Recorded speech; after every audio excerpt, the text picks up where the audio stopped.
నమస్తే. గోత్రం 2 టాపిక్.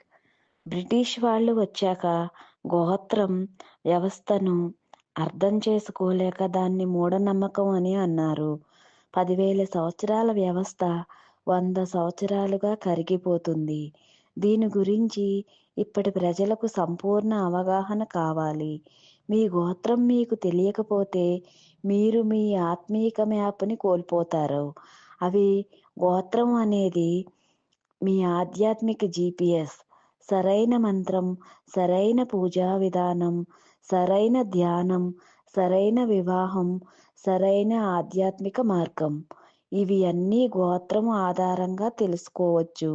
పూజలో గోత్రం చెబుతారు అంటే అది శక్తివంతమైన కాల్. పూజ ప్రారంభంలో సంకల్పంలో మీ గోత్రాన్ని చెప్పడం వల్ల మీ ఋషి యొక్క ఆత్మశక్తి పూజలో చేరుతుంది. అదే వాక్యం భరద్వాజ గోత్రాన్విత శ్రీనివాసుడిగా నేను అని ఈ పూజను శ్రద్ధతో చేస్తున్నాను. గోత్రం తెలియని వారు మీ తల్లిదండ్రులు, తాతమామలను అడిగి తెలుసుకోండి. మీ పిల్లలకు చెప్పండి. వారిని గర్వంగా ఉంచండి. మీరు పుట్టింది 1990లో కావచ్చు కానీ మీలో ప్రవహిస్తున్న జ్ఞానం కృతయుగం నాటి ఋషులది. గోత్రం మీ ఆత్మకు పాస్వర్డ్. మనం వైఫై పాస్వర్డ్లు గుర్తుపెట్టుకుంటాం కానీ మన ఆత్మ పాస్వర్డ్ అయిన గోత్రాన్ని మర్చిపోతాం. మీ మనశ్శక్తి, కర్మ, జ్ఞానం ఇవన్నీ మీ గోత్రంతో అనుసంధానంగా ఉంటాయి. వివాహం తర్వాత స్త్రీలు గోత్రం మారతారా లేదా? లేదు. గోత్రం వై క్రోమోజోమ్ ద్వారా వస్తుంది.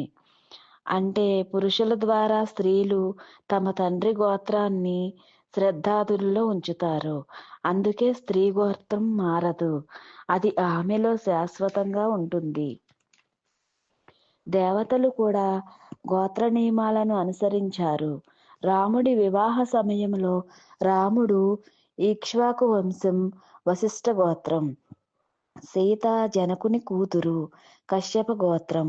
ఇంత పవిత్రమైనది గోత్ర వ్యవస్థ. గోత్రం మరియు ప్రారబ్ధ కర్మ. కొంతమంది పిల్లలు చిన్ననాటి నుంచే ప్రత్యేకమైన అలవాట్లు కలిగి ఉంటారు.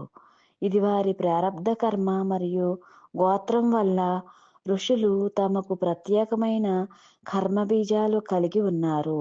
మీలోనూ అలాంటి ప్రభావాలు ఉంటాయి. ప్రతి గోత్రానికి ప్రత్యేక మంత్రాలు, దైవాలు ఉంటాయి. మీ గోత్రానికి సరిపోయే మంత్రాన్ని ఉపయోగించకపోతే ఫలితం తక్కువగా ఉంటుంది. సరైన మంత్రం ప్లస్ మీ గోత్ర శక్తి =10% ఆ శక్తివంతమైన ఆధ్యాత్మిక అనుభవం. శ్రీ పరంజ్యోతితో మైత్రి అనే ఛానల్ని సబ్స్క్రైబ్ చేసి, లైక్ చేసి, షేర్ చేయండి.